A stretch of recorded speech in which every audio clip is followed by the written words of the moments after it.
Imagine walking into a royal chamber where silence is not serene, but suffocating. The air itself is heavy, tainted with a stench that clings to your lungs and burns your throat. Curtains are drawn to keep out the spring sun, yet no velvet can conceal the horror that lies within. There, on a gilded bed, carved for a king, lies a body that seems less like a man and more like a battlefield. Skin once smooth and perfumed is now blistered, ruptured, oozing. Each pustule is a crater of agony, each breath a ragged rattle in the throat of a monarch who was once called the Beloved. We are not in a dungeon. This is Versailles, the palace of mirrors, music, and endless banquets. But what you would see here is no ballroom glow, no glittering courtiers. You would see flesh devoured from the inside out, a living corpse rotting before your eyes. His body, once adorned in silks, is now shrouded in foul-smelling linens, soaked through with fluids the attendants dare not touch. The servants whisper of infection, of death, of divine punishment. And you standing there would not know whether to pity him or flee before the same fate claims you. This was the death of King Louis XV of France. Not the noble departure of a monarch surrounded by prayers and ceremony, but an ending so vile that even his most loyal courtiers abandoned him. His final days were consumed by smallpox, a disease that cared nothing for crowns, titles, or wealth. It came silently, invisibly, as it had come for millions before him, and it left his body unrecognizable, so ravaged that even the rites of kingship could not cleanse the horror of decay. We forget sometimes in the modern world just how helpless humanity once was before disease. Today, the word smallpox feels distant, like a ghost story from another age. But in the 18th century, it was no mere spectre. It was the executioner of millions, leaving behind scarred faces, empty cradles, and mass graves. And unlike the wars of men, smallpox chose its victims indiscriminately. It took beggars in the streets and queens in their chambers. It crowned its victims with pustules, then claimed them with fire and fever. So the question we must ask, the one that shadows every detail of this story, is simple and terrifying. How could a man who ruled the most powerful kingdom in Europe, who dined from golden plates and commanded armies across continents, die like this? How could a king be eaten alive by an illness so small it could not be seen? This is not only the story of a death. It is the story of fear, of ignorance, and of medicine's long struggle against an enemy far more powerful than any monarch. Tonight we walk into the dark chamber of history to witness the fall of a King Louis XV, the monarch who rotted before his people, the king consumed by smallpox. Picture Versailles at its height, sunlight pouring through endless windows of glass, spilling across gilded walls and polished marble floors. Music floats from salons, perfume lingers in the corridors, and laughter rings out in the gardens, where fountains sparkle like liquid diamonds. At the center of this dazzling world stands a king, tall, handsome, dressed in silks so finely woven they seem to shimmer as he moves. His name is Louis XV, the ruler of France, the man his subjects once called Le Bien-Aimé, the Beloved. In this glittering court, he was more than just sovereign. He was the sun around which every planet revolved. Women adored him, courtiers fawned over him, ambassadors trembled before him. His power was absolute, his pleasures boundless. He dined from golden plates, slept on sheets of embroidered velvet, and commanded armies without lifting a finger. His beauty was not only his crown, it was his weapon. The smoothness of his skin, the vitality in his step, the flush of youth in his cheeks, these were the features that enchanted a nation. And yet beneath all that perfection, a fragility always lingered. France, in the 18th century, was a land haunted by disease. Smallpox lurked in every town, striking without warning, leaving faces scarred and families broken. It killed children before they reached adulthood, nobles before they reached their inheritance. Even here in Versailles, where chandeliers burned all night and gardens bloomed year-round, whispers of contagion drifted like smoke. Still the courtiers believed, hoped that such horrors belonged only to peasants, to the poor, beyond the palace gates. For surely the king was untouchable. Louis himself seemed to confirm that illusion.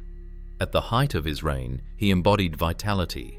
He hunted for hours in the forests, danced late into the night, and entertained mistresses with the stamina of a man who seemed destined never to wither. To look at him then was to imagine immortality dressed in velvet and lace. When his carriage rolled through Paris, crowds gathered to glimpse him, to bask in his radiance. They called him the Beloved, because his presence alone seemed to bless the realm. But history has a cruel taste for irony. The same body that inspired devotion, that commanded armies and lovers alike, would soon become the stage for the most grotesque of spectacles. The very skin admired in portraits and caressed in boudoirs would transform into a battlefield of sores and pus. The court that once bowed in reverence would recoil in terror. That is the trap of perfection. It blinds us to the cracks already forming. And in Louis XV's case, the cracks would begin not with thunder, but with a whisper. A fever mistaken for fatigue. A blemish dismissed as nothing. The first faint tremor before the palace walls of illusion came crashing down. It began quietly, almost innocently, like a shadow crossing the sun. In the spring of 1774, Louis XV rode out to the Petit Trianon, his retreat from the formality of Versailles. The king, now 64, was still vigorous, still hunting and entertaining with a man's pride. But on that day, fatigue pressed heavier than usual. He returned from the hunt flushed, complaining of chills that clung to his bones. Courtiers assured him it was nothing, a touch of the weather, the strain of age. After all, kings do not fall ill, they simply tire. Yet within hours, the signs deepened. A fever rose, searing his body until the bedsheets dampened with sweat. His throat burned. His head ached with an invisible hammer. He waved off concern, insisting he would recover with rest. But attendants noticed something else. Tiny red flecks scattered across his skin like drops of ink on parchment. Barely visible, almost ignorable. But to trained eyes, they whispered danger. Whispers began to spread through the corridors of Versailles. Some said it was influenza, others murmured dysentery. A few more cautious spoke the word no one wished to hear, variole, smallpox. For centuries it had stalked Europe like a phantom executioner. Entire dynasties had been crippled by it. Princes carried to graves before their crowns were even fitted. And now, some feared it had touched the king himself.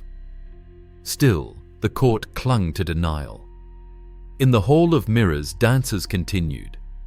Perfumed ladies dismissed the rumors, saying, His Majesty merely needed broth and rest. Ministers gathered to discuss affairs of state, as if nothing had changed. But within the private chambers of the king, unease settled like frost. The royal physicians bent over his bed, trading nervous glances, dabbing at his forehead, pretending calm, while their eyes betrayed dread. Louis, ever proud, refused to acknowledge weakness. He joked with attendants, insisting he would soon return to the hunt, but even he could not ignore the sensations crawling beneath his skin. The flecks multiplied into a rash. His face flushed unnaturally, as if fire coursed beneath the surface. Sleep brought no relief. Each dream was broken by shivers and coughs. Imagine standing there in that chamber of silk and marble, watching the first cracks appear in a fortress thought indestructible. A king's body, once the envy of a nation, now showing signs of invasion. No cannon fired, no army marched, and yet the enemy had already breached his defences. It was invisible, relentless and merciless. This was the beginning, not yet the collapse, but the faint drumbeat of doom. And though the palace still glittered with chandeliers and music, a single question now trembled in every whisper, in every shadow. Could it truly be smallpox? The moment of truth arrived, with a silence heavier than any proclamation. By the third day, the rash had spread across Louis XV's chest, then his arms, and finally his face. What had begun as faint crimson specks now swelled into pustules, raised burning, filled with the poison of contagion.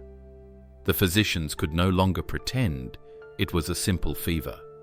They circled his bed with grim faces, their powdered wigs trembling as they whispered the dreaded word, smallpox. The announcement passed through Versailles like a shiver of ice. Smallpox. The Red Death was the most feared diagnosis of the century. For the courtiers, it meant more than the king's suffering. It meant contagion. Death could leap from his skin to theirs with a brush of fabric, a careless breath, a kiss of the air. The palace of pleasure became a house of dread overnight. Doors closed, footsteps hurried, conversations dropped to whispers. Those who had been eager to bask in the king's presence now found excuses to leave the palace grounds. Louis himself at first resisted belief. He laughed bitterly, recalling that he had survived smallpox as a child. "I cannot have it twice." He insisted, his voice hoarse, his body trembling with fever. But the physicians knew better.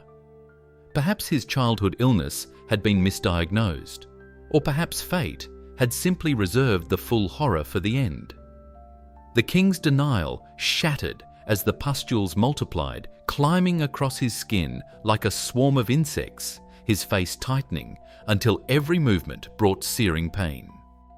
The royal chamber darkened not only with curtains drawn against the sun, but with an atmosphere of suffocation. The king's mistresses vanished. His daughters visited only briefly, retreating behind handkerchiefs pressed to their noses. Even the bravest servants shrank from his bed, their duty at war with their fear. The most powerful man in Europe was reduced to an object of dread. Outside the chamber, Versailles itself seemed to falter. Ministers debated whether to announce the truth or cloak it in euphemism. The people of France, still calling him the beloved, had no idea that their monarch was being eaten alive. But among the courtiers, the truth could not be hidden. Smallpox was not a slow rumor, it was a bell that tolled across the palace, and everyone heard it. And then came the second blow. There was no cure. The physicians, for all their silks and titles, could offer nothing but prayers and rituals. The certainty that the king's life was slipping away brought panic not only for the man, but for the throne itself. The monarchy trembled not by rebellion or war, but by the invisible hand of disease. This was no longer a question of illness. It was a prophecy. The King of France, the beloved, was dying in the most horrifying way imaginable, and there was nothing in the arsenal of medicine or of power that could stop it. Alone. That was the word that best described the king's final struggle, though he was never truly without attendants. Versailles still hummed beyond his doors, but within the royal chamber, Louis XV was abandoned in spirit. The courtiers who once jostled for a glimpse of his smile now recoiled at the sight of his ruined skin. Mistresses who had once worshipped his touch fled in silence, their absence more wounding than the pustules themselves. Even family came reluctantly shrouded in kerchiefs, their visits brief and fearful. On the bed where he had once entertained lovers, he now lay captive to pain. Each movement of his body sent fresh waves of torment through the pustules that blanketed him. His flesh was a map of agony, blister upon blister pus seeping into the linens that were changed again and again, but never fast enough to cleanse the stench. The smell of sickness, sweet rotting, suffocating, clung to the chamber so fiercely that courtiers covered their mouths, their eyes watering as if death itself exhaled from his body. The fever burned him from within, reducing sleep to a fleeting mercy. When his eyes closed, delirium came. He muttered half-coherent prayers, cried out for water, then begged to be left alone. Sometimes in his haze he called for the women who had once adored him, for daughters who no longer dared to kiss his cheek. At other times he cursed fury at his physicians, at his fate, even at God who had reduced him a king to a spectacle of rot. But worse than the pain was the loneliness. He had been the axis of France, the centre of every gaze, the sovereign whose presence defined an age. Now no one could bear to look at him. To lie in that bed was to feel the full weight of abandonment, to discover that power dissolves at the first touch of contagion. He was not surrounded by enemies with swords, but by silence, by footsteps hurrying away, by doors closing too quickly. Imagine the crushing despair a man worshipped as the beloved, realizing he had become an object of terror. The courtiers who once lived to please him now prayed only that they would not share his fate. The monarch who embodied France's strength was reduced to a shunned invalid suffering behind closed doors. There were moments when he tried to summon dignity, insisting his attendants remain calm, ordering prayers for the kingdom. But even those gestures cracked beneath the weight of fever. His lips blistered, his tongue swelled, and his voice turned to a rasp that could scarcely command silence in his chamber. Thus the lonely battle dragged on, days stretching like years, nights broken by coughing and delirium. His empire of mirrors reflected nothing but his suffering, and in that solitude Louis XV confronted a truth no monarch ever wishes to face in the struggle against disease. Even a king fights alone. The physicians of Versailles came armed not with knowledge, but with rituals masquerading as remedies. In that gilded chamber where the greatest minds of the French court gathered to save their king, the scene was less science than theatre. They bled him, believing the removal of bad humours might cleanse the sickness. They purged him with bitter concoctions, hoping to expel the poison from his bowels. They forced down syrups of herbs and powders of crushed minerals, each dose delivered with solemn ceremony, each one stripping him of strength he could not spare. These were not cures. They were rehearsals of ignorance. Every cut of the lancet weakened his pulse. Every purge left him shivering and empty. And still the pustules spread, multiplying across his body as if mocking the doctor's efforts. His attendants applied poultices of vinegar and camphor, cloths soaked in rosewater. To mask the odour, prayers murmured over the bed. But the stench only grew stronger, the body more grotesque, the agony sharper. Imagine the cruelty of it. The most powerful king in Europe subjected to treatments that belonged more to superstition than to medicine. The physicians argued among themselves, voices rising in panic, their powdered wigs askew, as they debated which ancient doctrine might offer salvation. None dared admit the truth that they were helpless, that the disease was beyond their reach. To confess ignorance was to confess treason against their king. So they prescribed more leeches, more tonics, more desperate measures. Louis endured it all with dwindling patience. He submitted to their orders, but in his fevered moments he saw through the charade. He knew he was not healing. He could feel his body collapsing, feel the life leaking from him in sweat and pus. Once he is said to have whispered bitterly, "So this is the science of kings." His words hung heavy in the chamber, an indictment of the very men meant to save him. Outside the palace walls, a cruel irony loomed. Inoculation against smallpox already existed, practiced in parts of Europe, whispered about in salons. But at Versailles, it had been dismissed as dangerous, too, radical, even sinful. The king who might have led France into the future had spurned the chance to protect himself, and now lay devoured by the very scourge inoculatio. So the remedies continued, holy water sprinkled at his bedside, relics pressed to his hands, prayers intoned in Latin, as if heaven might intervene where science had failed. But the heavens were silent, and the pustules spread, each one a reminder that neither faith nor fortune could purchase immunity. This was not merely a medical failure. It was the collapse of a worldview. The court that believed itself insulated by privilege now saw its illusions dissolving in the sweat-soaked linens of their king. And as each futile cure failed, one truth became impossible to ignore. Louis XV was dying, and medicine was helping him die faster. By the final week of April 1774, the grandeur of Versailles had narrowed to a single room, the king's sickbed, where death lingered like a patient shadow. The palace, once alive with music and gossip, now held its breath. Beyond those gilded doors, ministers whispered about succession. Courtiers prayed for distance from contagion, and servants crossed themselves before entering. Inside, the king lay unrecognizable. Louis XV, once admired for his vigor, had become a husk of agony. His skin was no longer skin, but a blistered mask of torment.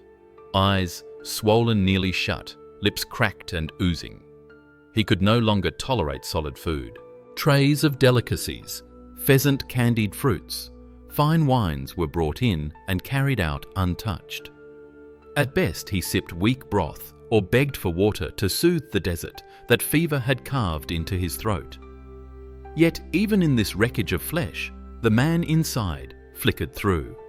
There were moments when Louis summoned his dignity, speaking softly of the kingdom he would soon leave behind. He worried for the young Dauphin, his grandson, who would inherit the throne as Louis XVI. He murmured regrets, sins of indulgence, betrayals, wars fought for pride. Sometimes he prayed, sometimes he stared into the canopy of his bed as though searching for the God who now seemed so distant. His daughters, devout and loyal, visited faithfully, though they recoiled at the sight and smell of their father. They knelt beside him whispering prayers, clutching rosaries with trembling fingers. Their presence was a rare comfort, though they too were urged to keep their distance for fear of infection. His mistress, Madame du Barry, was long gone, banished from Versailles, leaving the king with only memory where once there had been companionship. In the stillness of those final nights, the king drifted in and out of delirium. He begged attendants to close the curtains tighter, to drown the room in shadow. He muttered confessions, sometimes lucid, sometimes broken by fever. There was no audience now, no applauding court. His words dissolved into the heavy air, heard only by frightened servants and weary priests. One detail lingered in every witness's memory: the isolation. Though his chamber was filled with people, doctors, priests, attendants, the king was profoundly alone. Those who entered did so reluctantly, faces masked with handkerchiefs, eyes darting toward the door. He could feel their fear, their urge to flee, and it pierced deeper than the pustules. Once called the beloved, he was now an object of dread, his final dignity stripped by the disease that consumed him. These were the last days of Louis XV. No triumph, no solemn procession, only hushed footsteps, whispered prayers, and the slow unraveling of a man who had once embodied France itself.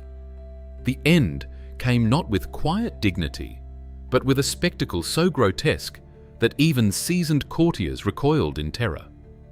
By the final days, Louis XV no longer resembled a man.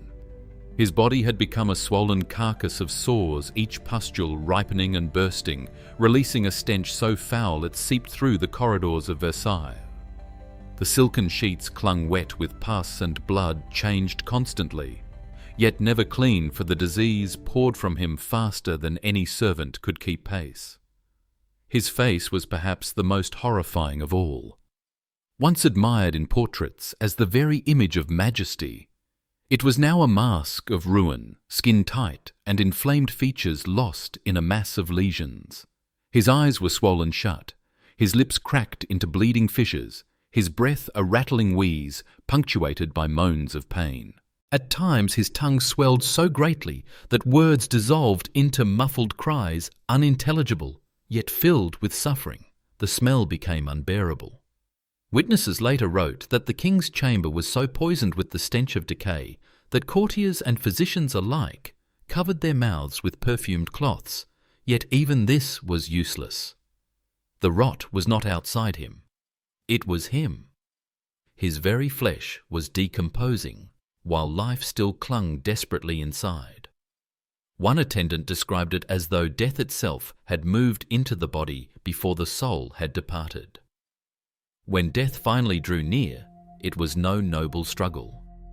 The king thrashed weakly in his bed, his once commanding body now trembling against an enemy it could not resist. Pustules ruptured under the strain, leaving his body slick with fluids, his sheets heavy with the weight of corruption. The priests offered last rites, their voices faltering as they leaned close, desperate to finish before contagion struck them too. The words of absolution were half whispered, half rushed, spoken through clenched teeth to keep from breathing too deeply. And then, on May 10th, 1774, Louis XV, the beloved of France, breathed his last. Not in triumph, not in peace, but in a room emptied of courage. The courtiers who had crowded his bedside in the early days now fled in horror, abandoning his corpse to servants who themselves hesitated to draw near. His death was so repulsive that protocol shattered. The royal body, which should have lain in state for days, displayed with honor and reverence, was instead rushed away. The stench, the fear of contagion, the grotesque sight of his rotting flesh left no choice. The King of France was smuggled out like a criminal, his body shoved into a coffin and carted off quickly, almost secretly, to Saint-Denis. No grand funeral procession, no throngs of mourners lining the streets. The beloved was now abandoned, unloved and unwanted. His once glorious life ended in decay so profound that even memory seemed eager to turn away. This was not simply the death of a king. It was a vision of horror etched into the minds of all who witnessed it. A monarch eaten alive, proof that no power, no wealth, no crown could defend against the smallest of enemies. The horror of Louis XV's death did not end when his breath ceased. In some ways, the aftermath was more unsettling than the death itself. The moment the king's body stilled panic consumed Versailles. The courtiers who had once fought for the honor of attending him now scattered as though the plague itself had been loosed. Servants whispered of contagion, clinging to the sheets, to the curtains, to the very air. Priests hesitated before touching his body, fearful that the holy act of last unction had already condemned them to death. Tradition demanded that a king of France be displayed in grandeur, mourned with pageantry. His body preserved for days, while his subjects came to pay their respects. But no embalmer dared approach Louis XV. His corpse was already bloated, oozing, and foul-smelling. Within hours, decomposition advanced at such a terrifying pace that courtiers insisted the coffin be sealed immediately. The stench was so overpowering that guards covered their noses with handkerchiefs, unable to stand their post for long. The royal funeral procession, normally a spectacle designed to glorify monarchy, was stripped down to a pitiful, hasty affair. Under the cover of night, his coffin was rushed out of Versailles, accompanied not by throngs of mourners, but by a scattering of attendants eager to be done with the duty. Onlookers in the streets of Paris expected a solemn parade for le bien-aimé, the beloved king. Instead, they saw a cart moving quickly, almost furtively through the dark. Some jeered, others wept, but most watched in stunned silence as the king was carried away like refuse. And yet, the cruelest irony emerged not in his burial, but in the truth that followed. Physicians and scholars reflecting on his death pointed to the one word that could have saved him: inoculation. By 1774, the practice of smallpox inoculation, introducing a mild infection to build immunity, was known across Europe. It had saved lives in England and was discussed in the salons of Paris. But at Versailles, it was scorned as dangerous, unnatural, even ungodly. The king himself had resisted it, fearing the risk more than the disease. His death changed that conversation. The spectacle of a monarch eaten alive by smallpox forced France to reconsider. In the decades that followed, inoculation and later vaccination took hold, transforming the fight against the disease. The very horror that had emptied Versailles and sent courtiers fleeing became the catalyst for medical progress. But progress did not erase memory. Those who witnessed the king's last days carried the images with them for life. The smell, the sores, the sight of courtiers fleeing their sovereign's corpse. It was whispered that the monarchy itself had begun to rot that spring, that Louis XV's putrefaction foreshadowed the decay of royal power. The people who once called him the beloved would soon call for the blood of kings altogether. The truth unveiled after his death was not only medical, but symbolic. Louis XV's body had become the mirror of a kingdom in decline, diseased, decaying, collapsing under its own weight. The story of Louis XV's death does not end with his hurried burial. Its echoes lingered, haunting Versailles, unsettling Paris, and reshaping the way humanity thought about disease.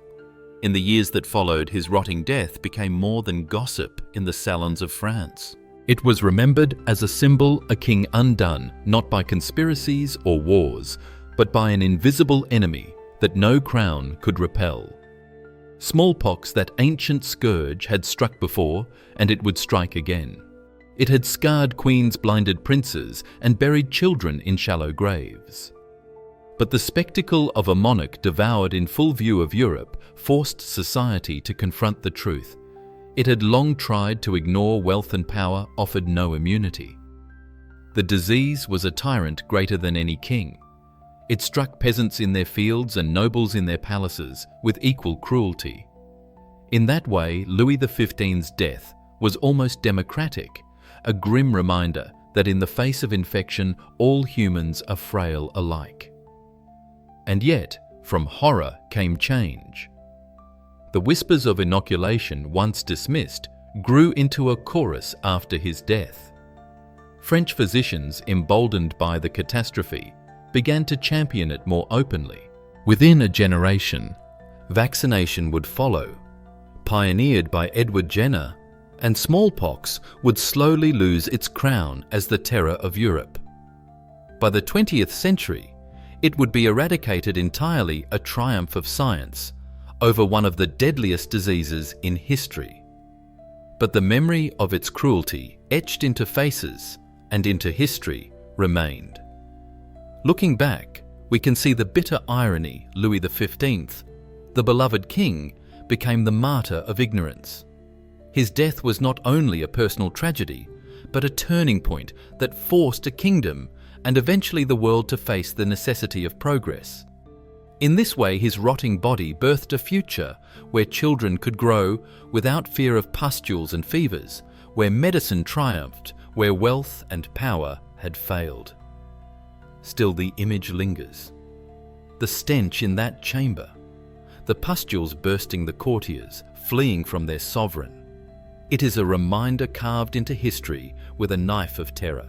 It teaches us that civilization is fragile, that human greatness is always one mutation, one infection, one unseen particle away from collapse. And so we end where we began, in a room heavy with silence, where a king lay eaten alive by smallpox. His story is not only his own, but humanity's, a story of fear, ignorance, and the long, painful road to knowledge. We may celebrate the eradication of smallpox, but the question remains haunting as ever. What unseen horrors still wait for us, patient and silent, in the shadows of tomorrow?